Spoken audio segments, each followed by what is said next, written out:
Greetings from the road. This is Freighter Jim. I'm at the Yoder Garage at the Yoder Family Farm.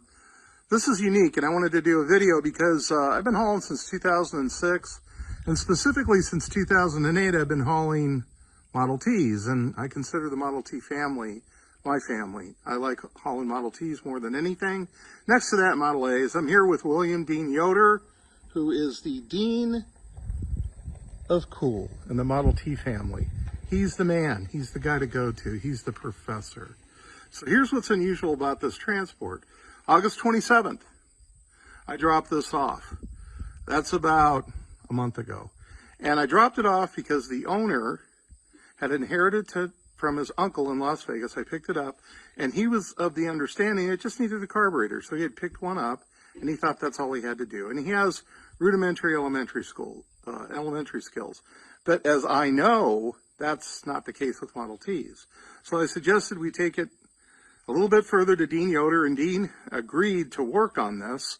So I'm going to point out the most expensive, as far as labor and parts improvement, which is the Sure Stop brakes from Birdhaven. This, from what I've observed, if you have average skills in your home and you haven't done it before, home garage, it's going to take you 10 to 12 hours. This is a job. This is a job, and it's not an easy job. So that was the single most labor-intensive thing that was done. Here's a Birdhaven catalog he's given to the new owners. But I'm going to back up here.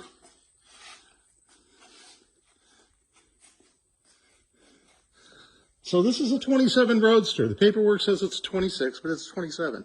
Here's Mr. Dean Yoder. So Dean, what I want you to explain to folks is, this came to you.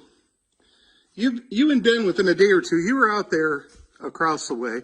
What's the first thing you did to this? You drained the water and the gas? It's been long enough. I don't remember. Yeah, it's the first thing you did. You drained the water and the gas to check what it was like. Had to install the carburetor. Right, but the first thing you did when it came... Gas, because the gas was But you wanted to inspect the water and gas, see what came out. So that's the first thing you did, is you drained it. And then you noticed here on the front, and this is no disrespect to the uncle, there was Teflon tape, which is an indication of someone that doesn't really know what they're doing. So you had to redo all of this. Well, the Teflon tape had to be taken out. Teflon dissolves in gas. If you look down here closely, you can see where the residue is from the gas dripping. Okay. So you put in the carburetor that he had gotten. You rated the fuel line all the way to the tank, right? Right. And then you guys drained the tank, right? Yes. Okay. What did you do on the engine?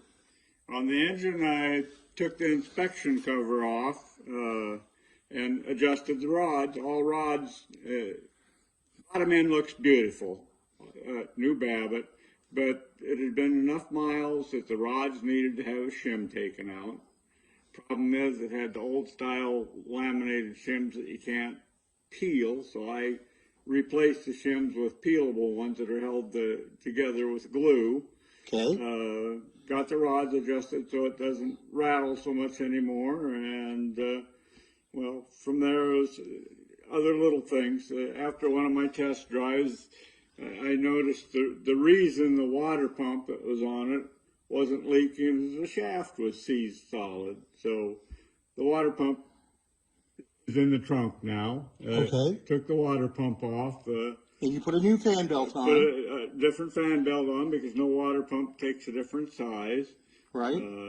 Did you do any new clamps there that I see? Well, on the other side, we put a more modern clamp on the hoses to prevent it from leaking. Anything else you want to point out on this side? One manifold clamp was only held in by a couple threads and seemed to strip out, so I put an earlier style stud in, which goes in much deeper and catches more of the threads. Okay, so let's close that doghouse cover. We'll raise the other one. Anything worthy to note on the front that you noticed? One of the first things I did was rebuild all the coils in it too, because they all leak.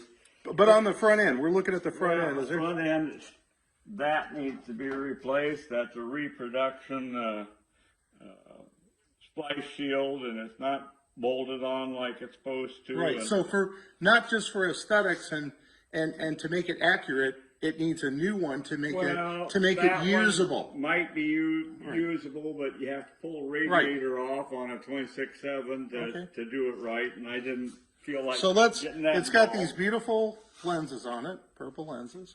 Let's raise this side. So you had to do all the coils, and you did them in-house. Yes. Dean rebuilt all the coils here, which not a lot of people would do. So do you want to lift the cover or not on the coil box? No, we'll leave the cover on right. because it's. So he did that. Anything here on the electrical, or was that all okay? Electrical is pretty much okay. All right.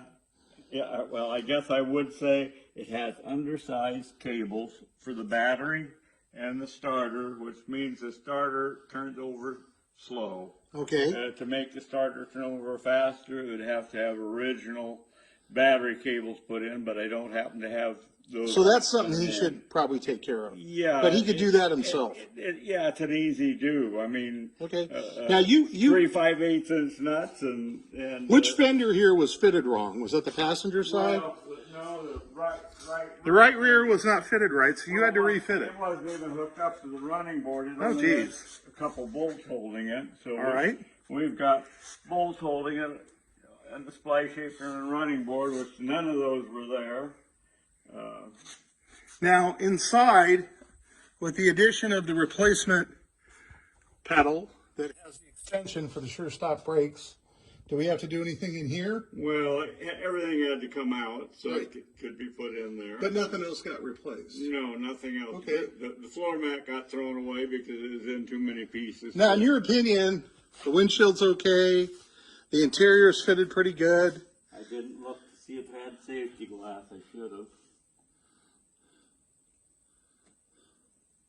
What do you think about that? I think it's got safety glass. Okay. What do you think of the top? It's got a good fit, Oh, the top is a nice top. but we haven't tried to put it down. Dean's going to double check the safety glass. Sometimes the safety Yeah, glass... it's got safety glass on Okay, the top, which is I believe. good, which is good. And show them, unless it's too much, how the guy beefed the hell out of this trunk. Well, It takes 2 arms to lift, the folks. trunk has been reinforced with about a ton of metal. Look at this shit. You don't have to worry about that falling 3 open. rods. And I'm not sure whether this piece is solid or what, but there's a lot of weight right back So in the here. back, we've got some chains. Yeah, the original Some spare parts. water pump and the floor chalk. So folks, here's what Dean Yoder's about. Here's what I'm about. Folks who get their first Model T, usually they're disappointed. And a fair amount of them are like, screw this, I'm not going to have a Model T. Because they have an unpleasant experience. So Dean Yoder has always been about the family. He's always been about the hobby. And he's willing, if he's available, and he's up to it, to get a new T owner on the road. And his philosophy is the same as mine. When you get a T, you need to get it running right. And just because somebody tells you something doesn't matter. It is what it is. And you don't know what it is until you get someone to evaluate it like Dean William Yoder, who's qualified. Because at the end of the day, and this is what I love, fix daily. Did you notice that? Yeah, I noticed what the license was. So Dean and I both don't want the new owner to have to be fixing this daily. We want him to get in this. We want him to have a pleasant experience. Other than the unforeseen, we want him to be able to drive down the road. So in the course of doing this seems to be a good runner. Dean's taken it on several test drives. So it's been here about a month. So in the interim, I went and picked up a car. In Iowa, dropped it off. In Connecticut, picked up a car.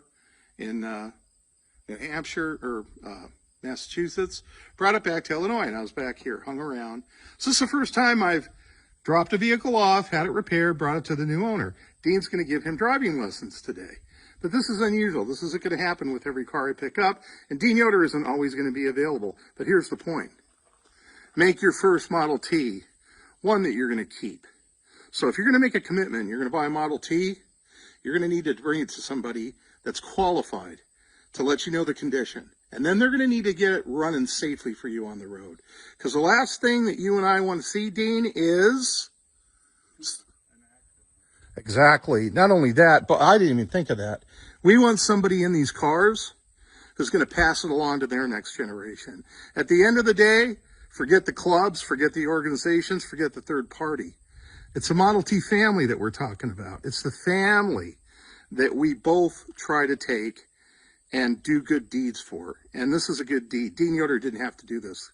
God knows he's got enough on his plate. He's leaving in a few days for Hershey swap meet. He was gracious enough to fit this gentleman in on my recommendation. And at the end of the day, we're loading up, taking it this afternoon. He'll be driving a T, and he'll be able to drive the next time he gets in. This is Freighter Jim from the Yoder Garage on Yoder Farm. Much thanks to Dean William Yoder. Folks, this is the greatest guy living in the hobby. He gives back more than he'll ever get from the Model T family. If you see him on a tour, if you see him at Hershey Swap Meet, walk up and shake his hand. This is the guy that lives the way people lived 100 years ago and don't live today. Everybody out there, drive safe, arrive alive. This is Freighter Jim, starting off Monday the right way.